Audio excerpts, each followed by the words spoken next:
it's good to start because then we can find an end at 8, and then it was a long day. So hello everybody, and welcome again in Tübingen. In a certain way, you are not here, but we would like to have you here, and I'm sure that we will have you once here in Tübingen. Now we will continue with a podium discussion.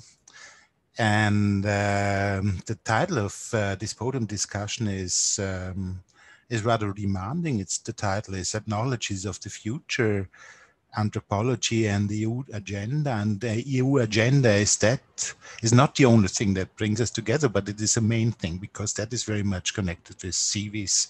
And I think in a starting point, or at the starting point of a kind of a stronger cooperation, it is important to reflect what is the framework of our cooperation and who is making the context within we are working. And that is, maybe we will see, that is the goal of this discussion, to speak about in which context we are now. And one context is, of course, and Monique was telling that we have in Tübingen our 50th birthday, and we have quite a huge program, and we have only one problem, and that is Corona. Maybe you know that, and so therefore the program is a little bit limited, but we will have some exhibitions, parties, etc., also in autumn. So if you come here in autumn, you will see a little bit more about the Institute, and we heartily invite you. And the other thing is that this discussion is open for everybody from our side, because we think it is interesting to speak about CVIS in a broader context of our own discipline, in the sense of speaking about Europeanization of universities, but also Europeanization of our disciplines. And that is, and some disciplines are stronger, let's say, are stronger in connection to Europeanization than others. But for instance, empirische Kulturwissenschaft, Monique spoke about, is quite strong with that European context. And so therefore, we thought it's a good idea to reflect at the starting point this situation. And we have also personal reasoning, because Monique Scheer is on both sides of as you heard before, she is on the one hand, she is cultural anthropologist or empirische Kulturwissenschaftlerin from her heart and from her soul. And on the other hand, she is as well vice rector of the university, and she's promoting the program of CVIS. And this double situation of being part of that program, we are everybody now, and having a perspective that and observe what happens from an anthropological perspective, we thought that is really interesting to discuss a little bit more in detail. And therefore, the point is that, again, Monique will present some of her ideas, of some of her field studies about civic, and so I'm also part of kind of a program, of a civic program, and we have very much to do with Stockholm, for instance. So Stockholm is also, so it's a kind of new geography in Europe or so. So who are the new partners? And then we have to do a lot to become friends to a certain extent. And we speak about the weather in Europe, so getting a feeling for the person. So it's much more than only a political program. It's a kind of becoming friends. So that is the one thing, and Monique is in the heart of this discussion, and therefore we thought it's a good idea that she tells us a little bit from both perspectives. Then we have also invited a real expert in, let's say, processes of Europeanization, and that is Stefan Groth. He is senior lecturer working at the Institute for Social Anthropology, and again empirische Kulturwissenschaft, but at the University of Zurich in Switzerland. And he will also be guest professor in a year here in Tübingen. So he's connected to Tübingen, if I can say that. And I just want to introduce him very briefly. He has, as everybody, we heard that he has worked and published many essays, and he has a lot of issues which could be interesting to mention. I just want to say two things. He is very much interested in political narratives and the production of Europe. And production of Europe brings us, of course, to the Europeanization of universities, because that is a part of it. And on the other hand, he is very much interested in, let's say, production of cultural heritage. So, and governing cultural heritage. And he wrote a book which is very important here in our discourse in English, Negotiating Tradition, the Pragmatics in Cultural Property. Maybe he can speak a little bit about that afterwards. So just one sentence to give you an impression. And therefore, he is the right person for this discussion. So in this discussion, we have two persons which are absolutely right, and that is Stefan Groth and Monique Scher. And somehow I'm also part of that discussion, because I was, for a long time, I was very much interested in, in Europeanization of everyday culture. Because I thought it's a strong process. And I was, in that sense, I was also interested in how does that influence our own discipline. So can one observe also through Erasmus, for instance, through these programs, can one also observe a kind of Europeanization of our thinking, of what we are doing? And when Monique was mentioning that tradition of ethnology, there is a name for that, European ethnology, and which came from Sweden, of course, so from Ericsson.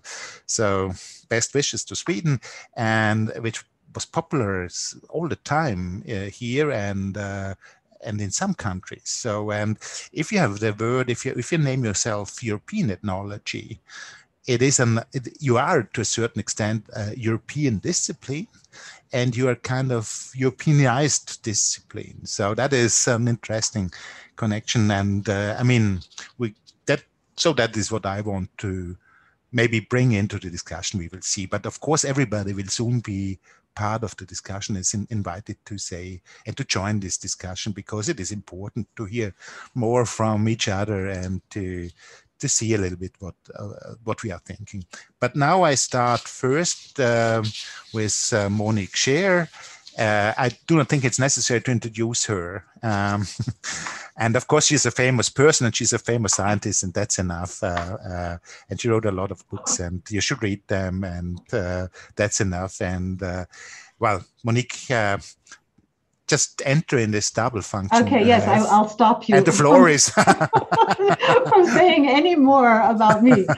Okay. Thank you.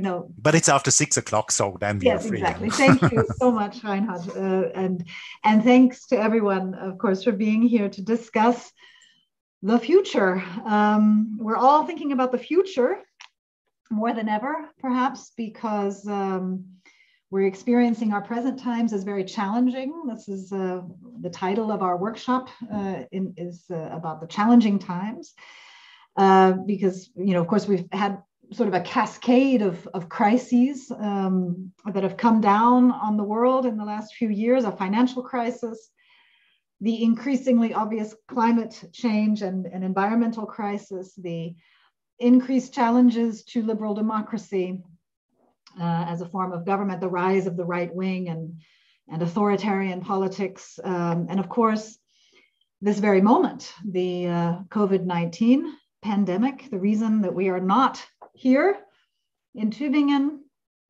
in our lovely Ludwig Uhland Institute, the reason we're not able to join together over a nicely catered buffet and a glass of wine after this talk. It seems so long ago that we were able to do these things, and I look forward to doing them again with all of you.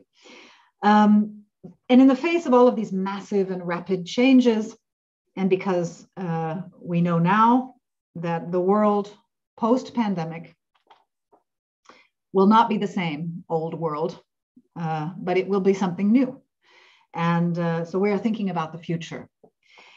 And the ruptures of the recent past have also caused a lot of thinking about where we want to go in the future. So there's a lot to discuss, and I want to discuss this today in the context of how our university alliance, called CIVIS, came into being, the broader context of EU politics of higher education, and its plan for the universities of the future. It started with a crisis. It started with the Brexit and the rise of nationalist politics within the European Union, which really showed us how fragile it is. And you may remember that in response to this atmosphere, the newly elected president of France, Emmanuel Macron, gave a speech at the Sorbonne. And I'm going to now start my PowerPoint. No, here. Yes. In this speech, Macron demanded that we strengthen Europe by creating a whole set of new European institutions, a European military, tax authority, a common budget, et cetera, et cetera.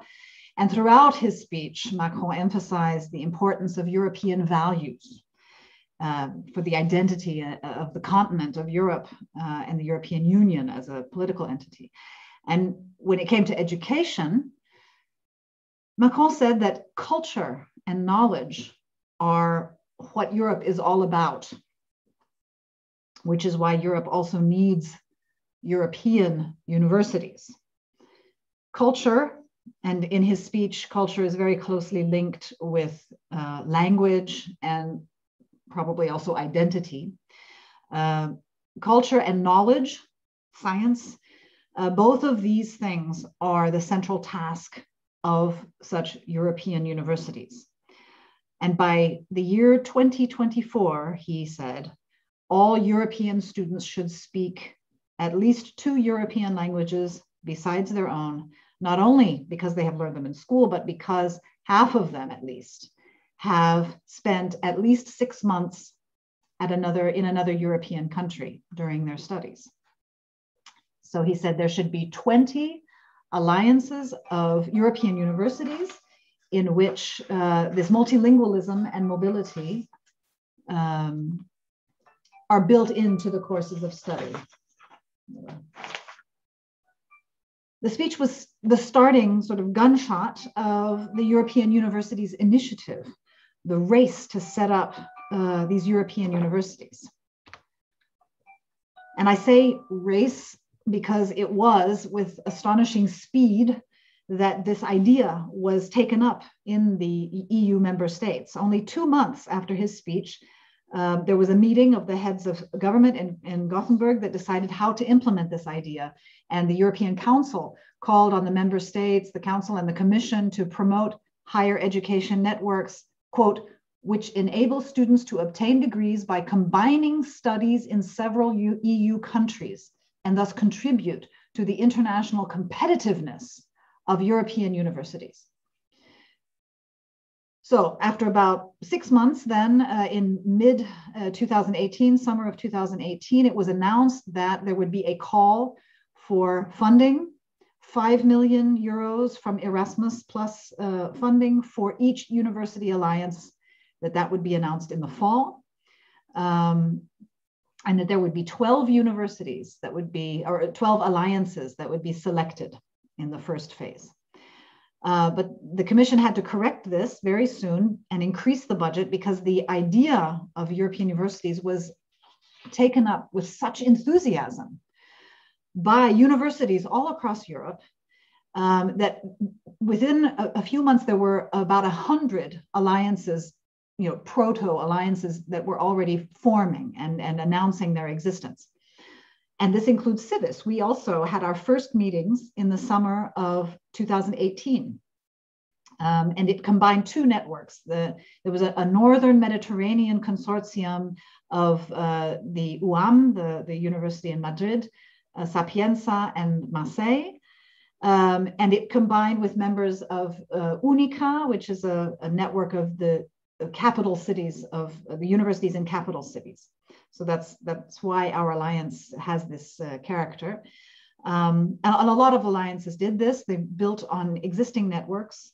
Though up to that point, many of these networks like UNICA, most people in the university didn't even know about it. They just, they weren't actively or deeply involved in the whole university. But when this call was announced, there was a sort of a panic or a race, again, a scramble to find partners quickly before the good ones were all chosen and taken away. So there was a sort of an arbitrary quality to choosing the partners. And then, of course, the other stipulation of the call was the alliances must include universities from all parts of Europe, North, South, East, and West. So they should not be just regionally focused, but they should span the continent. So then in February of 2019, our applications were submitted. There were in the end, there were 54 applications and 17 alliances were approved for funding. And then, and Civis was one of the 17. We now call ourselves the Group of 17 because we were the first group to be funded. And in November of 2019, there was a kickoff event held in Brussels, which was my first introduction to the way that the EU or the European Commission kicks off these kinds of initiatives in higher education. And I have to say, you know, from an aesthetic point of view, or the way that it was staged, it reminded me of something like the European Song Contest. There was a huge stage. There were young and stylish moderators with headsets and big monitors behind them on the stage. And it was offering simultaneous translations in several languages, demonstrating and really showing this multilingual European space. And then there were musical transitions between the different parts of the program, which included interviews with educators and very moving interviews with students. And they also showed a number of films, you know, image films that they had made to promote the initiative. So I'm going to show you an example of one of these films, which gives you an idea of the aesthetic that I'm referring to. It's from the homepage of the initiative. You can also see it online, and it's also been updated. It includes a statement by Commissioner Gabriel, but it's the same film that we were shown in 2019 otherwise. Let's see.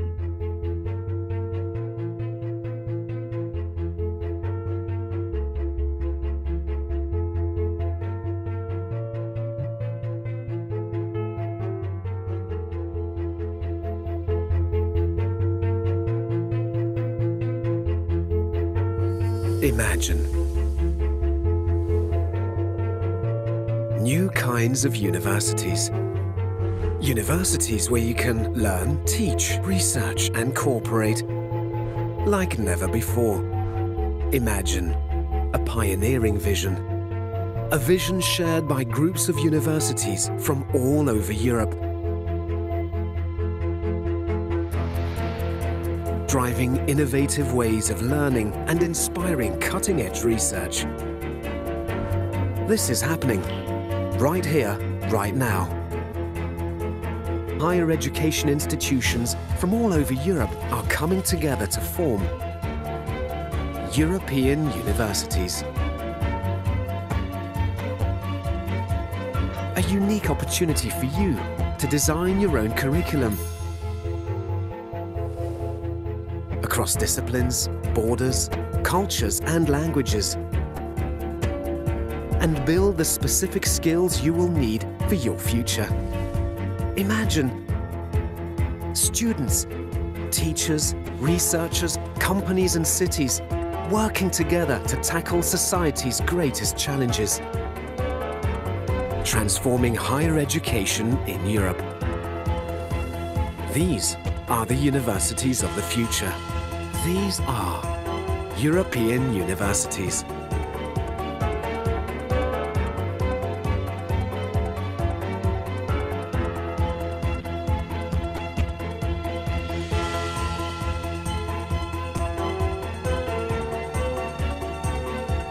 Now, just imagine being a part of it.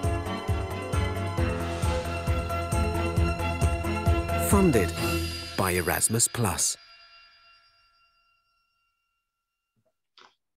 So this is how the future, not only of Erasmus, but of university education itself, is presented. transnational alliances offering students individualized pathways of study. So not study programs, but pathways. There's also been a great emphasis on the topic of micro-credentials, reskilling and upskilling the workforce, on the implementation of a European degree, which is put together from all of these various courses and micro parts, modules, and so on that students can put together as they would like. So like I said, this was my first time at an EU event in Brussels, so I didn't know if it was normal that a conference on the future of higher education is presented like a television show. I was told that they really put a lot of effort into it this particular time. They also installed video monitors around the building. So everywhere you went, if you wanted to get a coffee or if you wanted to go to the toilet, you were confronted with these screens showing students who were promoting the idea of this alliance. And so here's another example of that.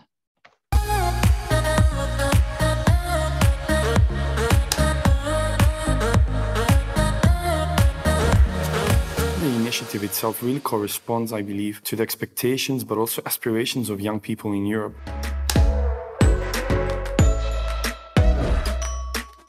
I personally love the idea of challenge-driven models. I think that the best way to learn is to practice, and this structure is giving us the opportunity to do it.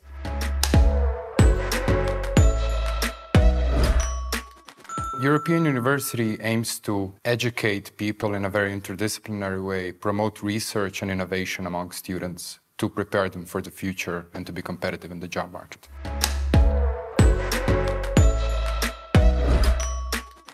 For the future, I think that the European universities should just represent a European Union on its own. So we should have a free flow of every information, all the knowledge, and everybody should get the opportunities to study wherever, whatever, and whenever they want to.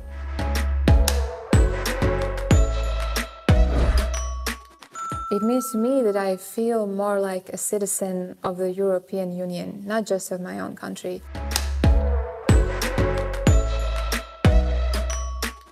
Tomorrow, it will ideally have transformed the European landscape of higher education, making universities not just a regional and national matter, but a matter of European integration.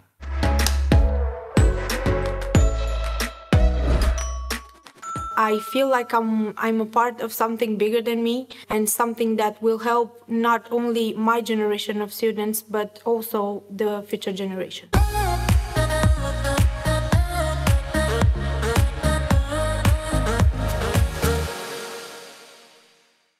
So, you know, as I mentioned before when we had our preliminary discussion, I'm an ethnographer of emotions.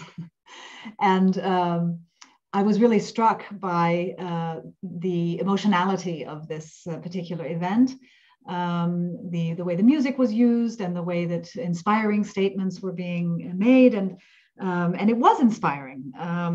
But it also seemed that the event had what I would call an emotional regime. Everyone was absolutely thrilled with this idea. There was only enthusiasm, absolute consensus that this is the path forward for your universities in Europe. And when you listen to the students, you know, it's quite contagious.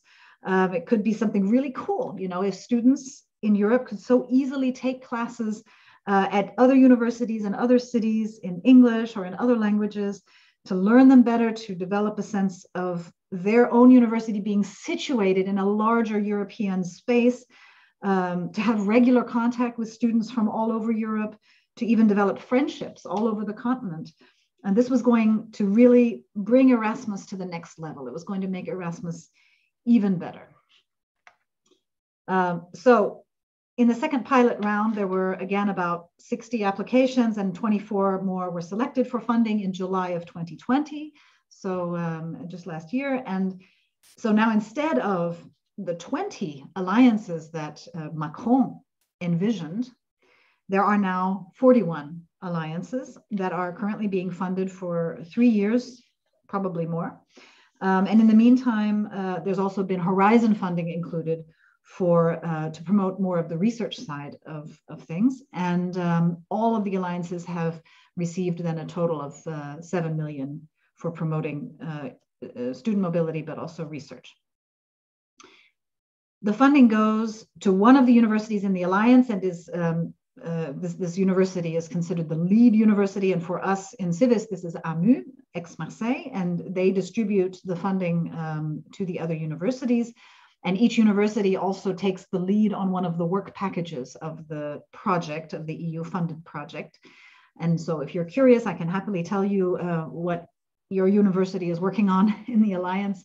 The alliances are supposed to grow together in teaching and research, in innovation and transfer, to advance the major education policy issues such as social engagement, lifelong learning, inclusion, sustainability, the Green Deal, digitalization, and all of these things. The Commission and the European Council envision a development that if publicly funded European universities join forces, and the stronger ones do sort of capacity building on the less well-funded ones, and all of us learn from each other, then we can create European university alliances that can be as attractive to students and as strong in research as the big global players from the Anglo-American world or from China.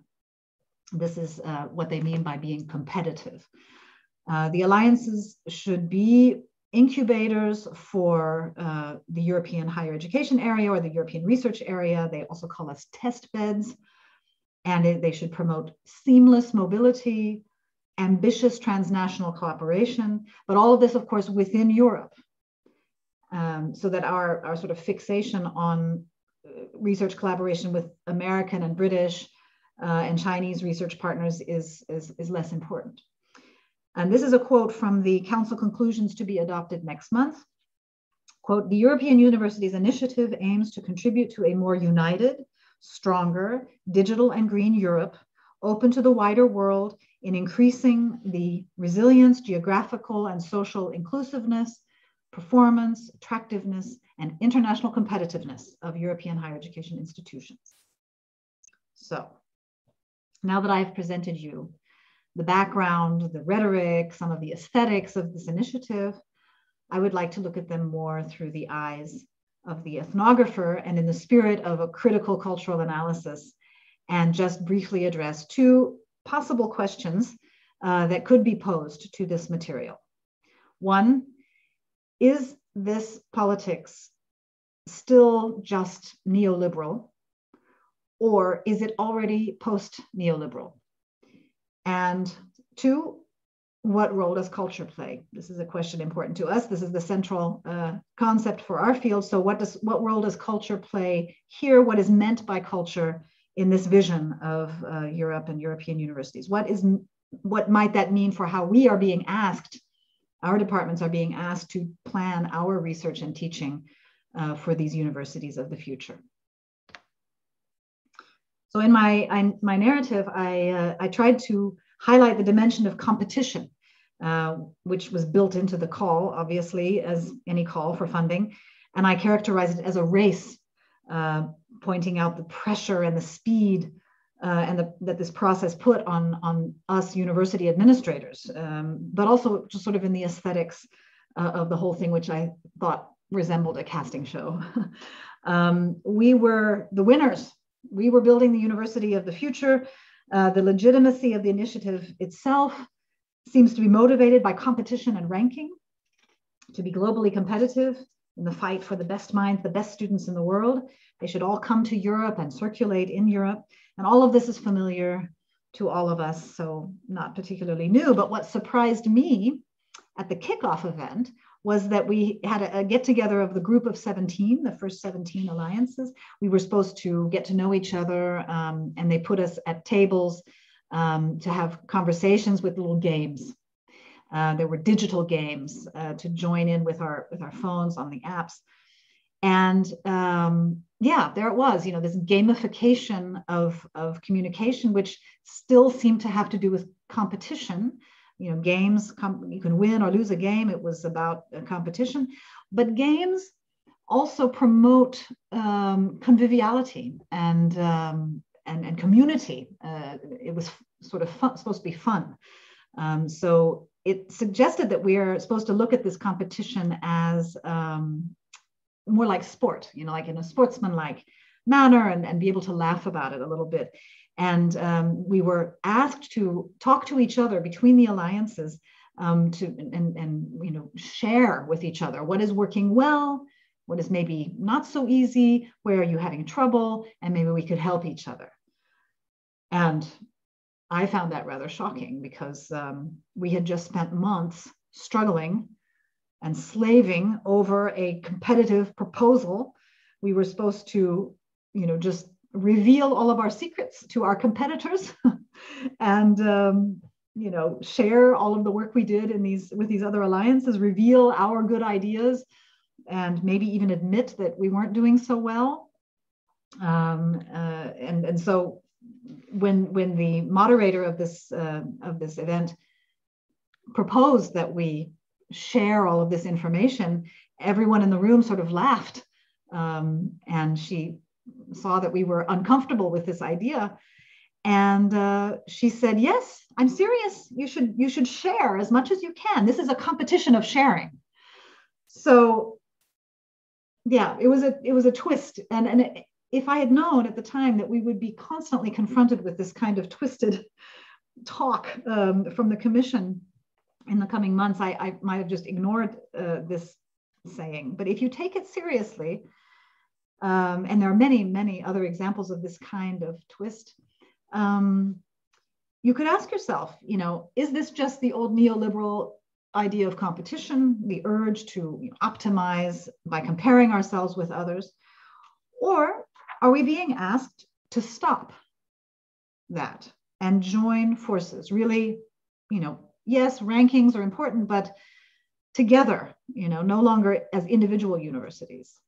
Or when they talk about game-changing reforms, which is something you hear very often, this is a game-changing initiative. Do they want to finally get past the game with university rankings and try and develop a real alternative? So my second point, culture. The European identity that this initiative is intended to promote is closely linked to the concept of culture. As I mentioned, we heard it in Macron's speech. Europe is the land of many languages and cultures, and a European person is someone who speaks several languages and feels at home in many countries, is polyglot and multicultural. But at the same time, the pedagogical idea behind the European University Initiative is not based on culture, but it's based on the connection between research and teaching, and more specifically, in an understanding of research as challenge-driven. The former president of our German Research Council, a man named Peter Strohschneider, he once referred to this understanding of research and of science as solutionism. It follows the pattern. There's a social problem looking for an answer from research. Universities in Europe, of course, have a deep understanding of themselves as doing something else, as doing basic research, curiosity-driven, not challenge or problem-driven so much. This is also firmly anchored in our understanding of academic freedom. So, all researchers, in our view, should be free to pursue those research questions that they view as interesting, even if it's not immediately clear to the rest of the world why this research should be important or interesting.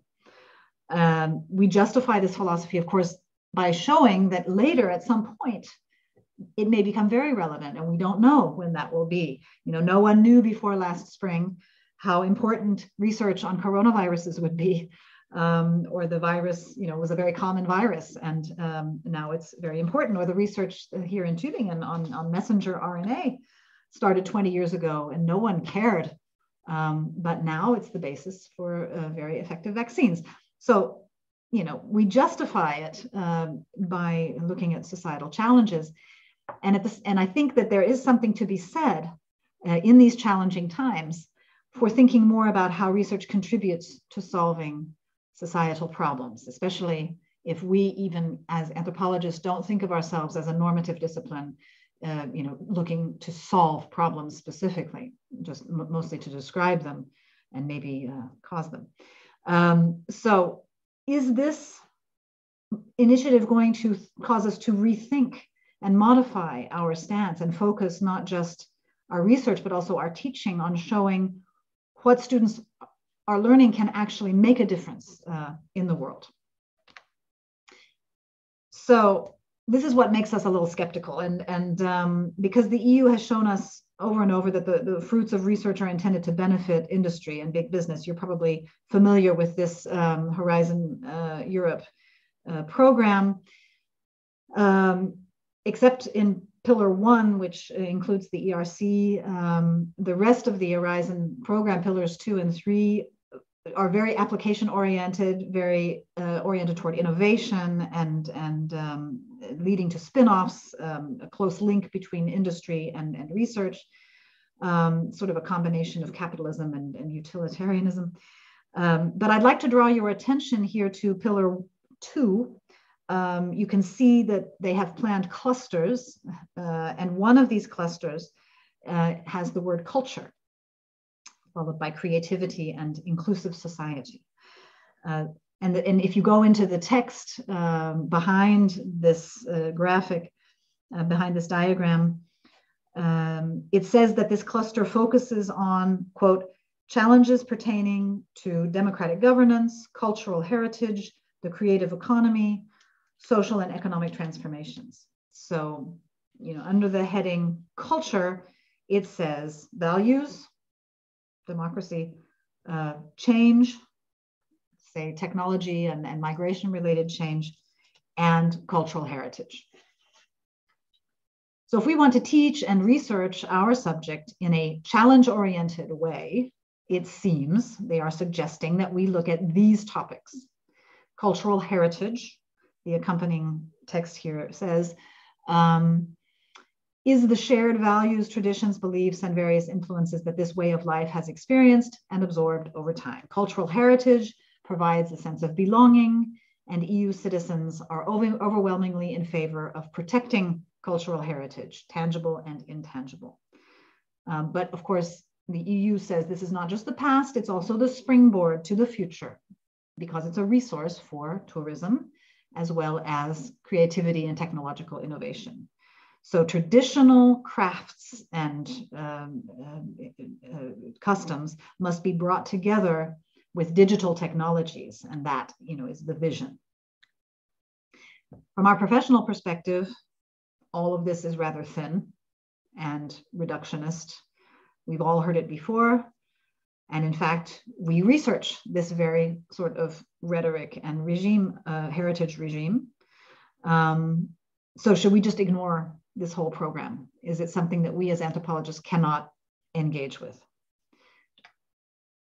In the planning of Civis, we focused on these very ideas that the university should offer students the opportunity to make a difference in the world, to make the world a better place, to find solutions to problems. This is the screenshot. It's the German version of our site, but it says, "Welcome to Civis, a European university which takes on social responsibility." And this is another part of our website with the open labs, and showing how challenge-driven all of our research is, and that everything we're doing is new and innovative. And with all this talk about teaching being challenge-driven, there also needs to be, niches. I think there are niches which matter to us and which things that move our students.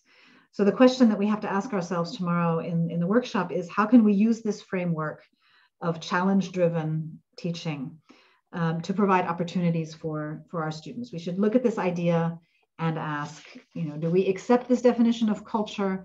Does everything have to revolve around heritage, or can we find other challenges that we think could be important?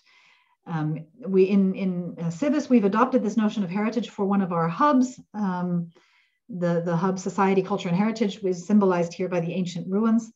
And it brings together the 9 alliance partners in the humanities and social sciences. It's being coordinated by Tübingen and Athens. So it's the hub that we, in our fields, cultural anthropology, would be located. And though we're also encouraged to get involved in all of the other hubs, there's a hub on health, which they would love to have anthropologists involved. And there's going to be a hub on digital transformation. There's a hub on climate and environment, also very happy to include anthropologists. So all of us are welcome to get involved in any of these hubs. But our particular hub is perhaps this one on society, cultural, and heritage. And we try to challenge the concept of challenge in this hub. We like to, look at it and say it's not obvious what is a challenge, especially when it comes to culture. And so we want to think about what that means. As I mentioned, perhaps we should not think about how much science is there to solve problems, but also to generate new knowledge, which may actually create more problems. And that seems to be also sort of our business, troubling and unsettling and interrogating the old and the new, and directing our view to new perspectives, opening our ears to voices less heard, and in this way also challenging Europe, perhaps. So thank you very much for your attention. And I will pass on to, I need to stop my screen share and say thank you again and pass on now to Stefan Groth for his comment. Yes, thank you very much for your presentation, and thanks as well for the opportunity to reply to this presentation and discuss some of these issues with you. I must admit that I find the promotional videos fascinating for several reasons, not least the music. And some of these reasons will be the topic of my response today. I have the, so to speak, luxury of an outside perspective from Switzerland, which is at least currently not part of the initiative, unlike Norway or the UK. Yet, of course, the processes of transformation in higher education transcend the borders of the EU and pertain to broader issues which can, I would argue, also be found in other sectors. Yet in this case specifically, we are dealing with a sort of double nature of the topic insofar as it constitutes both an object of inquiry and a set of practices and infrastructure that we as cultural anthropologists are involved in as part of everyday activities of research, teaching, and last not least, funding and administration at European universities. In my response, I would like to briefly outline what such EU processes can mean for the functioning of universities at different levels. And I will approach this question by looking at some of the discursive processes involved in the restructuring and transformation of universities first. In her work on liberal arts college recruiting in the US, linguistic anthropologist Bonnie Occhioli looks at terms such as skills, leadership, multiculturalism, and diversity, and focuses on their role in advertising universities and the programs to prospective students and their parents. She calls such terms strategically deployable shifters with rhetorical power and effectively resonating with their audiences, promising better chances on the job market. Shifters, and here Occhioli refers to the work of Roman Jakobsen and Michael Silverstein, are denotatively mostly empty. That is, they tend to say little about specific contents or specific objects. Such terms draw their force rather from the indexical roles which they play in articulating different discursive fields. Following this argument, strategically deployable shifters such as skill and leadership function by signaling values or and by linking university education with desired outcomes, for example, with assets or competences on the job market. I would argue that Occhioli's argument can be extended to terms such as internationality, seamless mobility, inclusivity, and further even to broader terms such as sustainability or European integration, visible in EU efforts to strengthen the position of European university education in times of global competition. as the public emphasis on values connected to such shifts has become stronger in the last couple of years, so has the pressure on universities to comply and to position themselves accordingly in the respective discursive fields, that is, to offer mobility, to be diverse, international, and sustainable, etc. While accordingly strategically deployable shifts are characterized by their ambivalence and vacuousness, they are in no way inconsequential for current transformation processes in higher education. And Don Brenner calls this the consequentiality of the semantically vacuous. And here I would argue these terms share much with the notion of culture as employed and positioned in the EU agenda. Looking at how the term culture is used in EU policies, what is striking is that it is open enough to incorporate locally specific variants and to be molded around particularly local necessities, while at the same time defined enough to enable demarcation and distinction. Culture then can be anything, as long as there are processes of legitimation and certification in place which can tell us or indicate to us that it really is culture that we are talking about or that we are funding. While such ambivalence and leeway to act with regard to definitions of culture is of course welcomed by, among other actors, anthropologists and scholars in critique of static notions of culture, ambivalence and interpretative leeway crucially implies the question who gets to define, assess, or articulate criteria, and who is involved in processes of certification and legitimation. And here I think the last 2 decades of anthropological research on cultural heritage in the EU and beyond have shown that the power to deal with ambivalence and ambiguity is socially unequally distributed. Actors with expertise and with institutional backing usually perform better in justifying their understandings of culture, with respective networks of expertise emerging in the process. As, for example, Laura Jane Smith has shown with her notion of the authorized heritage discourse, in which a specific group of institutionalized experts gets to decide what's heritage and what's not. And this is, I would argue, a central point of strategically deployable shifters, however vacuous they may be. As they index certain values and promises, they are mirrored by corresponding processes of organizational control and power, institutionalizing in some form the semantically vacuous by audits and indicators. Without such institutionalized processes measuring, assessing, or checking what is promised, this semantically vacuous remains vacuous. For example, in higher education, respective research, for example, the 2017 volume by Wright and Shaw on the death of the public university has shown how audits, evaluations, and accreditation have grown and how they have become integral parts of universities. Diversity, for example, is valorized as universities are accredited for being diverse. Mobility is transformed into an asset as it takes place in institutionalized flows and programs. Sustainability or eco-friendliness gains strategic power as they are measured by indicators. And cooperation turns into excellence as discursive processes valorize vernacular forms of cooperation. These examples show how discursive processes can become central while denotational content is backgrounded. And this is the key definition of strategically deployable shifters as used by Occhiuli. What this shows is that while ambivalent and often vacuous shifters such as mobility have consequences, and they do so on different levels and for different groups of actors.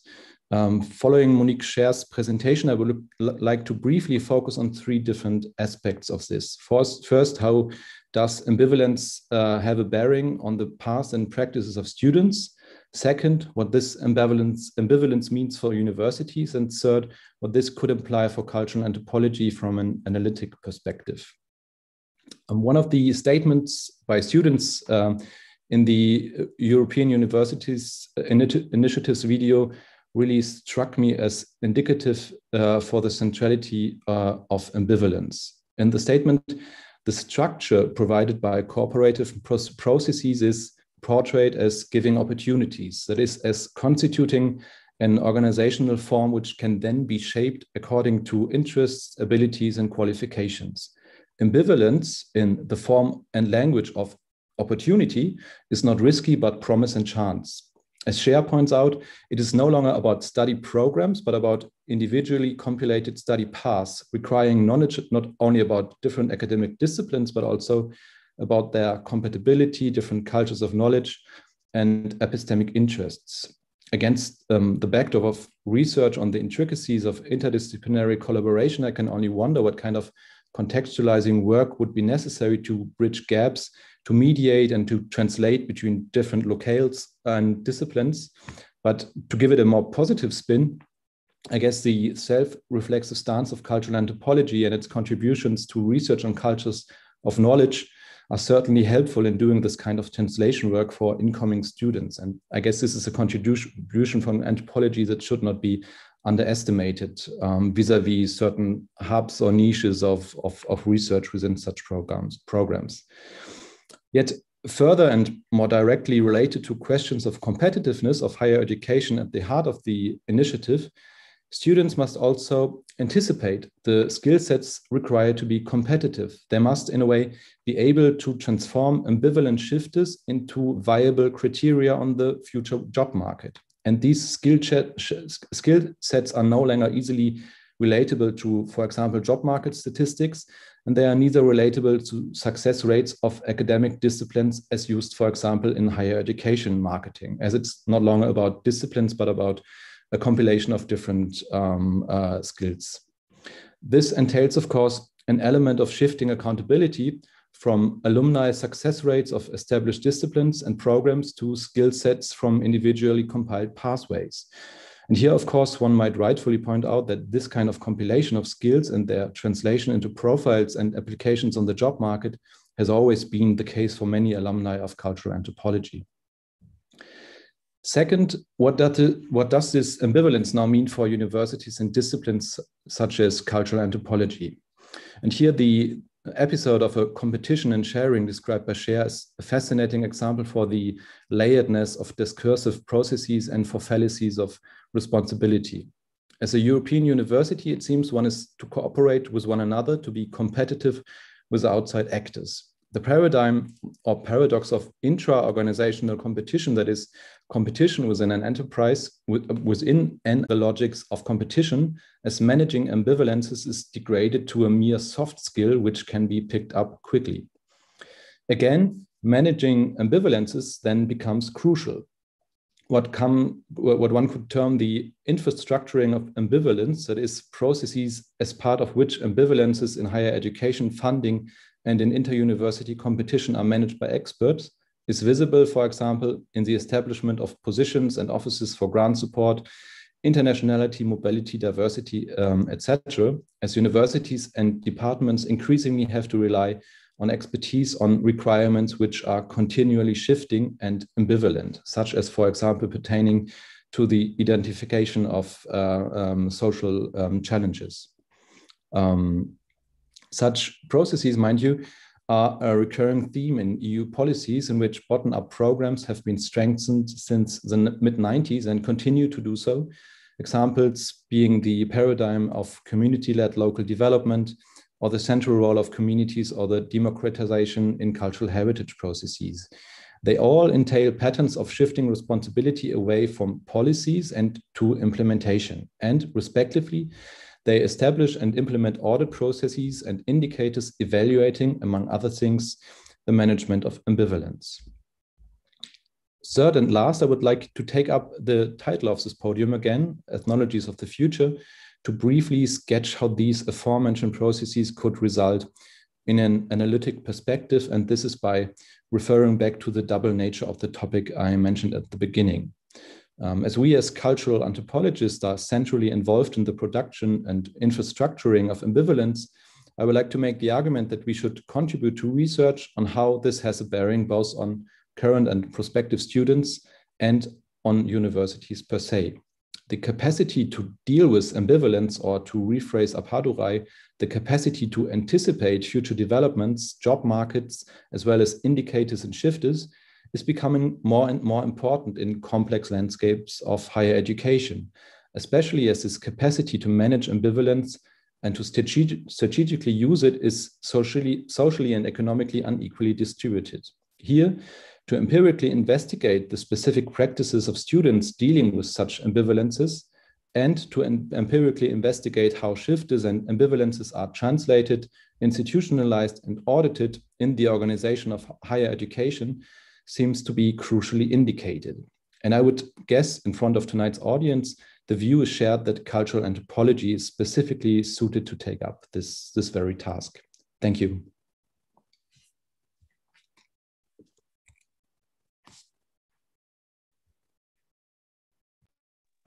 Okay, so now I have to talk a little bit, and I mean, there are a lot of questions and a lot of answers, and a lot of things have been said, have been told.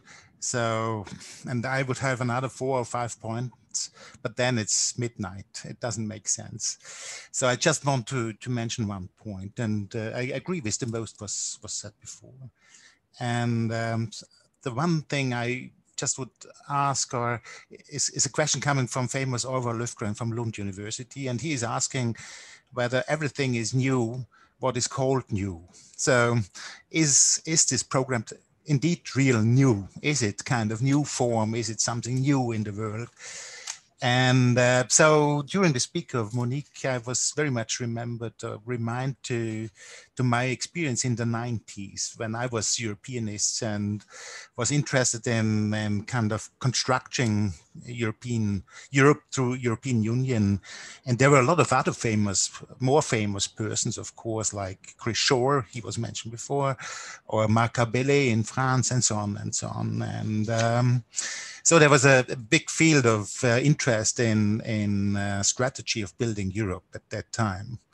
It was not 10 years later, so Europe was not so interesting, and post-colonial studies or global studies came afterwards. So Europe was, maybe because it was not so successful, and that brings me to the question. So if one looks in the CIVIS program, which is our topic, and I think we find the right partners, so everybody's right in our group. But CIVIS is a very classical strategy of European Union. So it's coming from above.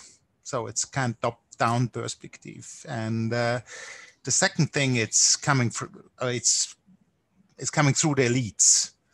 And the university, of course, are elites. So, and it is coming from the center, from Brussels.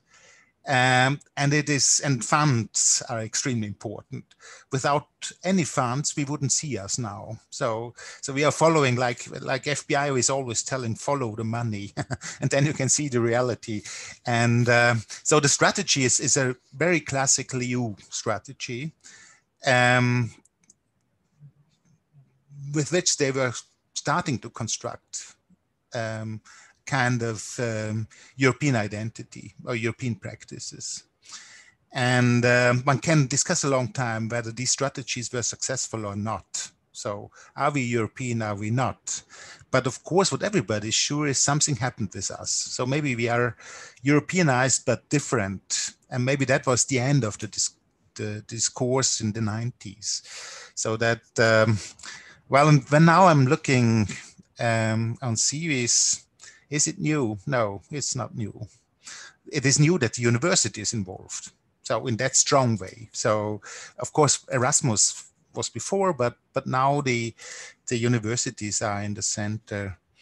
So the language is modernized. I think it's only modernized. It's nothing more, but that would be interesting to compare. So, but so when these programs and these kind of images and visions for everybody who was Europeanist at that time, they are very classical, so very, very used and not successful, because nobody is really believing in these persons or so. It's just like propaganda, nothing else, and it's propaganda from the center. And so for me, the question is, well, might be it's neoliberal, might be not. I don't know. It's in my mind, it's a little bit traditional. But the question that is really interesting is what matters with us. So what happens? Because and something happens with European Union, hopefully. So because as far as I can remember, it is the first program of the last 10 years, which brings something new into the European discourse. So they were just managing the old thing. Now it's something new, a new program for the universities. For the university themselves, it's interesting because they are always looking for money. And money in the sense of Bourdieu, money and honor, or so, acceptance. And then the question is, what is the influence for everyday practices at the universities? So, and of course it is some influence, but if I'm running around the university, there are very few persons who have any idea about what is CVIS. So we are just the functionaries of CVIS who are planning a little bit and doing that hopefully in a reflexive way. So just to end this thought, and maybe we should come into discussion, Monique, if you do agree, because we should give the people a little bit the word of what we are doing. So in my mind, it is interesting that we are, so in the 90s, we were studying the field. Now we are in the field. That has really changed. And I don't know, maybe it influences us. So maybe it's doing something, maybe it's mattering. And maybe we have to observe that. And because, for instance, heritage programs, to a certain extent, they were successful, right? So I don't know, Stefan, if you do agree, but they were successful. And the same thing is with culture. So I very much reminded about the 90s when you brought culture in the field, in their kind of political program. So it was just culture, and there was a very diffuse understanding of culture, but it was always strategically used. Now I see I can't find any end, and therefore I just end because it is an interesting discussion, because we are at the starting point.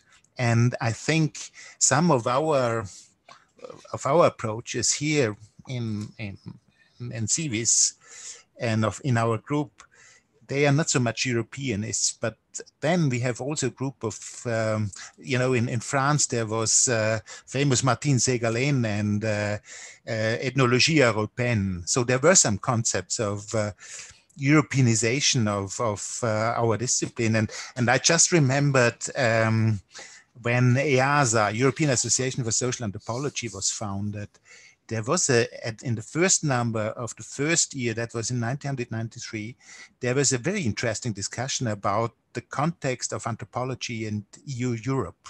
And so I was just reading that text again. It was one of the text was written by Ernest Gellner, famous social anthropologist from UK and Austria, and he was very critical about that process of Europeanization in the field. So he didn't like that, and but he was very open-minded and said, well, let us follow as anthropologists, and that would be the thing what we should find. Yeah, that would be the thing that I think is most important. We should do that, and so thank you for opening that field and the perspectives on that, because now we are the field. So we are the field, and that is a strange situation to a certain extent. We are not only in the field, but we are the field. So that is interesting. Yeah. And from a German perspective, so it is good for us to have so many partners outside from Germany, I think. So they are very practical. Now I come to an end, I promise, but it is always good to have a lot of partners all around of Europe. And for our institute in Tübingen, that is fantastic. So, and that is the practical side of CVIS and the money that is coming. Right. Because we are so happy about people who are coming and students who are coming. And maybe the result will be quite another than the European Union expects, but that is not so important. So, but maybe because in everyday practices, people are coming together and become an idea of what is, because the structure of science are very different in the different countries still. Right. So, and therefore might become a little more together, and then it's fine for me. So, well, thank you very much. Yeah, thank you. And now I'm going to take over the role of moderating. We've talked for a while. Are there any questions or comments? I think you need to raise your hand with the function in Zoom, so that you'll come forward on the bar of things. So if I don't see you and you do want to speak, just speak out. Otherwise, use the hand, and I think I'll see you. And while you're thinking about what you might want to say, I'd like to respond a little bit to the comments on my talk. First of all, thank you very much, Stefan, for your analysis, because now I understand more why I feel so strange, because I'm in the middle of managing ambivalence all the time. And I think it's also very interesting to think about why we also feel uncomfortable with some of these empty signifiers, if you will, because they do mean something, and yet they're so open, and that's also an ambivalence that we're always managing. But somehow we often have this sense that we're being manipulated by them. And when I say we, I mean administrators who are involved in this process. But as Reinhard was pointing out, I think that part of our job as a discipline is to look at this hard and analytically about what it's doing, and at the same time think about how it can be an opportunity for us, not so much a risk, hopefully more of an opportunity, and to perhaps reinvigorate the idea of European ethnology that you, Reinhard, were referring to from the 90s, that Europe can become a field of study, and that by joining our departments, we can promote more anthropology of Europe among our students, because our students, a lot of the time, are really focused on Germany. It's just nearby, it's easy.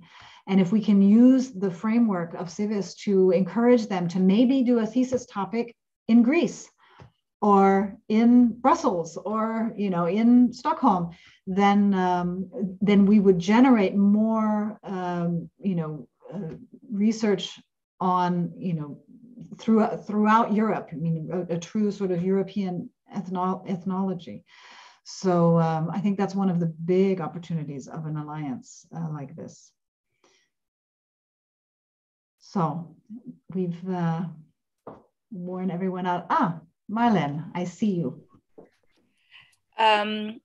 Something came to my mind, and I will say what I thought and ask you if it's an idea that one can explore. But first, I would like really to thank you for this amazing, insightful talk, yours and all the others, and Stefan's, and it's gives to us that we start knowing better Civis, a much more thorough and broader also perspective of this alliance, which is not just an alliance, it's so much more, it's really visionary. There is so much potential. And thinking of that, it came to my mind the following question.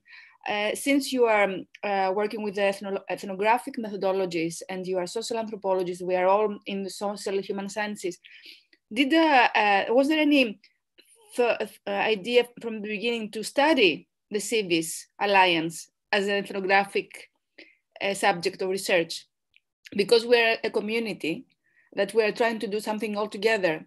And we have all these work packages that are very much object-oriented, and that's good. We have to produce work, but also we are humans. And we are humans within a bigger system, many systems. We have our national systems and our national cultures. We are bred and fed by them. We are within university cultures that are very different to each other. And some universities are big or small, but they have their own characteristics and a lot of heterogeneity within the same university. And then we have the individuals through whom, as channels, we try to make the alliances, even in groups like this. So I think it's a lot of potential to study the human systems within the alliance. Yeah, that's a great point. I have to say that I don't know of any study that is officially, been initiated of Civis or any of the other alliances from an ethnographic or with ethnographic methods. But I do know that there is already a group of journalists who are preparing a film about the European University Initiative, and they are spending a lot of time interviewing those of us who are involved in the creation of these alliances, and they host events and gather material, I think, by doing that. So at least from a journalistic point of view, the initiative seems to be fascinating enough as a concept that journalists would be interested in it. Reinhard. Yes, I mean, if we are successful, we are all moving around and through CIVIS, and even the students, of course. And maybe we could ask them to make protocols or so, just to make their journey to an issue. So, and this with the question we have. So just to produce material about how our discipline is practiced through CIVIS, and how it changes the realities of those who are involved in that. And I think students are very, very good in observing that. So because they are, let's say, they are fresh and they are looking through that. And so it could be very interesting to create material in the same time through those who are traveling around, and real or digital, and then to reflect this a little bit in other places, so that we are collecting this from the French students and you are collecting from the German or whatever, so that we mix a little bit. And I think that would be another really strong point for CIVIS, because it is reflexive. It's not only producing Europe, it's also reflexive in producing Europe. And so my argument would be we should use the people who are doing CIVIS. Yeah, I agree. Maybe we could create a blog or something. Yeah. I see Laurent. Yes, thank you very much for these talks. Very interesting, informative, and theoretically thought-provocative as well. So thank you very much. I would agree with Reinhard that maybe mobility is something very important, more than maybe we can see when we only do institutional ethnography. In a way, I felt that the places you were showing in Brussels, and Reinhard said in the center, or somewhere in the center, but this place in Brussels is maybe a non-lieu, to take Marc Auger's word. It is a place in the middle of nowhere, or it is not grounded. It is not ethnography. So you can make an ethnography of it, because we are used since, let's say, the 2 last decades, we are used to the ethnography of institutions, and we are used to pay attention to our own practices, and we are used to reflexivity. But all this kit, this toolkit is maybe not familiar to the students, but the students, when they begin ethnology or anthropology, social anthropology, their idea is that they are attracted by places far away and by exoticism, even when they do European ethnology. And the experience of mobility is very important in this respect, because it enables the student to go around, and this is a very old academic tradition. I have a friend in Romania, a Hungarian, Vilmos Késeg, who wrote a paper about the album amicorum in the 16th century or the 15th century, when the students had to do a tour and had to go abroad to meet other academics, other students. And well, Erasmus himself is the motto for this. So I think that maybe we should broaden our scope to what is traveling and what is mobility for the students, and also for us, because personally, I miss mobility since the last months. And I felt, and I have always felt, that it was a very important thing to be able to cross people physically and to join people in conferences and congresses. So, well, that's my idea. We shouldn't be too much intellectual, and we shouldn't focus only on processes and only on the ethnography of institutions, but also remember that we have the core of our discipline is also to observe the practices in the field, in the real life, and that can be very traditional, as folklorists do, but it can also be very innovative when you look at migration or gender issues. So it's not a problem of the specialities. It's really a way to focus and to design the disciplines. And I think that we have a true added value to propose to other disciplines who don't really have this idea in mind. Thank you. Yeah, thank you. Magda, I see your hand also. Yeah, thank you very much for your presentations. I really, really enjoy, and it's not only about not necessarily enjoying, but really feeling that suddenly I get more ideas about what this series is, because for a while it was just a new project, as you said, Reinhard, it's actually not a new thing, but for someone of my age who is not very used to these things, it's a new thing. But now, I don't want to bring you back to that competition of sharing, Monique, but I really, that phrase really stuck into my mind.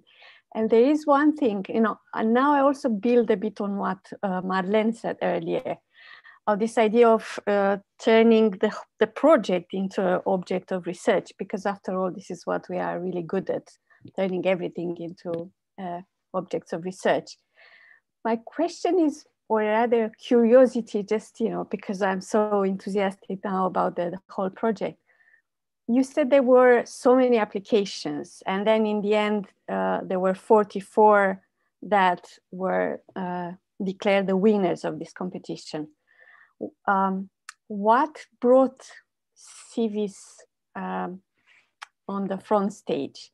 What was so specific about this project? Because, sorry, Reinhard, but you put it as if, nothing can be new in this framework. And now I started to wonder, what have you, what are the selling points, to put it in marketing terms? Thank you. Well, what many of the alliances have a very similar program, because very early in the process, the priorities of the Commission became clear. So if you look at the different alliances and their homepages, their mission statements, you'll see many of the same topics coming up over and over. Civis is the name of the alliance, of our alliance, because we are a civic university. We want to be a European civic university. And a civic university is a concept really from the UK. And our colleagues in Brussels had already been engaging with this concept, and they thought it was so good, and they said we should use it for this European university. So the first selling point was this notion of the civic university that engages intensely with the town, with the city that it's in, and not just closed off. And for Tübingen, that's not a problem because the university is big and Tübingen is not so big. And so it's automatically, the university is the city, or the city is the university. But for these large cities in our alliance, for Stockholm, for Rome, for Athens, for Bucharest, these are, it may be a different situation, so Civis was supposed to also help the universities situate themselves in their cities more strongly. And that's what the work of the Open Labs is supposed to do. The other big selling point came from AMU, from Aix-Marseille, which had already had itself first of all, gone through a process of unification because 3 universities had to be joined together. So they felt very well prepared to guide us in our processes of coming together. And also because the University of Aix-Marseille feels or represents itself as the gateway to the Mediterranean, to the French university. And it's, I believe, the largest Francophone university in the world. And it is the one that is going to be open to the south, to the Mediterranean and beyond. So we included this also in the CIVIS mission statement, that we don't want to be a European university that is closed off to the rest of the world, but actually forms a bridge across the Mediterranean to Africa. And that is really a strong selling point of CIVIS, because none of the other alliances had anything like that. They were very focused just on Europe, making this European identity and the European Union and the European unification. But we said, yes, of course, it's about Europe, but Europe is not a fortress, and we also need to have a global perspective and focus on partnerships with African universities and African partners. So everything that we want to do in these hubs will also try to include and bring in African university partners, and so that we can also generate more exchange also with African countries. That's also a very big part of the project as a whole. And I think that those 2 points, plus the diversity of the European geography, were the selling points that made us get approved. But I'm not 100% sure, but that's what we hoped. But Stefan has raised his hand. Yes, I just wanted to echo Laurent Fournier's call for ethnographies of mobility within such larger processes, and give a quick example from Zurich, where we conceptualized a course called Switzerland for Incomings, giving attention, so to speak, to the fact that many incoming students from other universities within the Erasmus framework are in a way irritated by how university life and public life goes on in Switzerland or in Zurich. And this course is specifically designed to take up such frictions and to look at processes of translation, of integration into the university life, and focusing specifically on everyday life.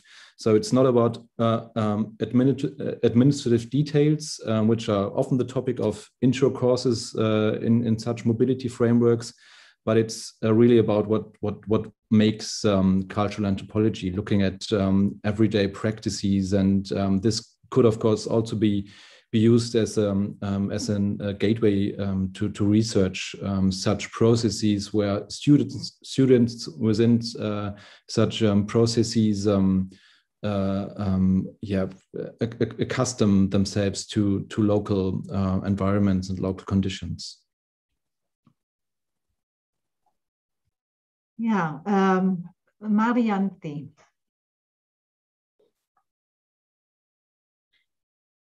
It's already dark in Greece.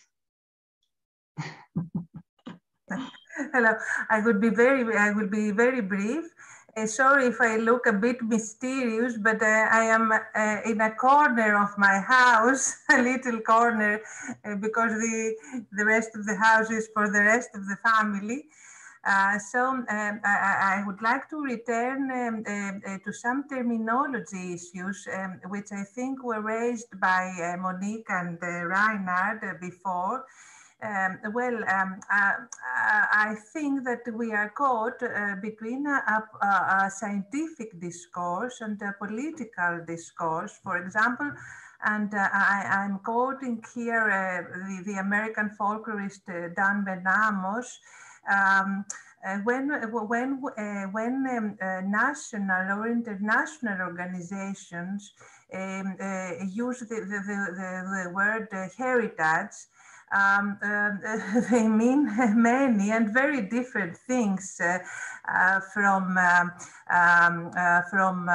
the same word when used by scientists. So I think that we as scientists, as teachers and our students must be aware of these issues and maybe discuss more extensively about the terms we use and the frames inside which we use them.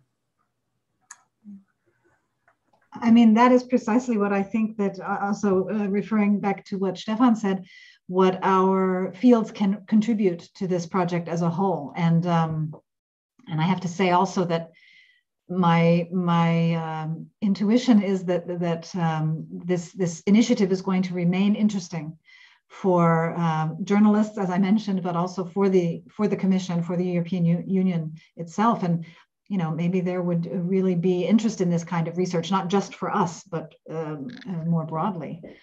So we should definitely consider making that contribution.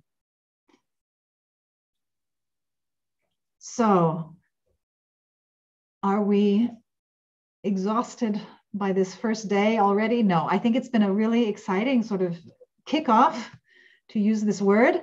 Vasiliki would like to say something as well. Yes. Well, first of all, thank you very much for a very stimulating panel, very stimulating discussion. And I was thinking that in agreement with you all and with Laurent also, that, and with Monique, the same problem that you have in, let's say, German universities of your students actually doing more on German ethnology, anthropology. We have it here too. I mean, in Greece, anthropology is mostly home anthropology and folklore too, despite the fact that we do make an effort. We have courses in comparative folklore and all that. But really, if you do not get out of your country and away from your sort of insularity and actually travel and experience other cultures, you will not develop all these well, skills and emotions but that you do develop by living away from home and studying away from home and being exposed to different kinds of teaching also. The teaching styles are very different in different countries. I remember myself when I first went to Oxford in the 80s, and I could not,